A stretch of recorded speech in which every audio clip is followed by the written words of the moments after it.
గౌతమ బుద్ధుడు తన శిష్యులతో భిక్షాటనకు ఒక ఊరికి బయలుదేరారు. అక్కడ ఒక ఇంటి ముందు నిలబడి అమ్మా భిక్షాందేహి అని అడిగారు. అక్కడ ఇంట్లో నుంచి ఒక ఆమె గొనుక్కుంటూ, చూడటానికి ఎద్దులా ఉన్నారు, ఏ పని చేసుకుంటే తప్పేముంది, ఇట్లా అడుక్కోకపోతే ఏముంది, కాళ్ళు చేతులు బాగానే ఉన్నాయి కదా అని అనుకుంటూ వచ్చి ఒక అరటిపండు ఇవ్వబోయింది. ఇవ్వబోతే గౌతమ బుద్ధుడు అరటిపండు తీసుకోకుండా చిన్న చిరునవ్వుతో అక్కడి నుంచి శిష్యులతో ముందుకు బయలుదేరారు. మార్గ మధ్యంలో వారిలో ఒక శిష్యుడు, గురువుగారు, నాకు చాలా బాధేస్తుందండి, బాధతో పాటు చాలా కోపంగా ఉంది.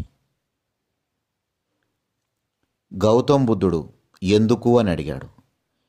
ఇప్పుడు మనం వెళ్ళిన ఇంటికి ఆమె మనని అన్నే మాటలకు నా మనసు చాలా బాధేస్తుంది అంటే, అప్పుడు బుద్ధుడు చెప్పిన మాటలు, ఆమె ఇచ్చిన అరటిపండు మనము తీసుకున్నామా తీసుకోలేదా అన్నాడు. తీసుకోలేదు గురువుగారు. మరి ఆమె అరటిపండు ఆమెకే ఇచ్చి వచ్చినాం.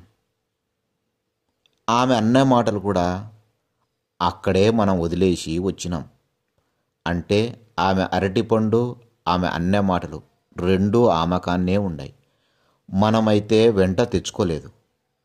కాబట్టి మనమైతే ప్రశాంతంగానే ఉన్నాం.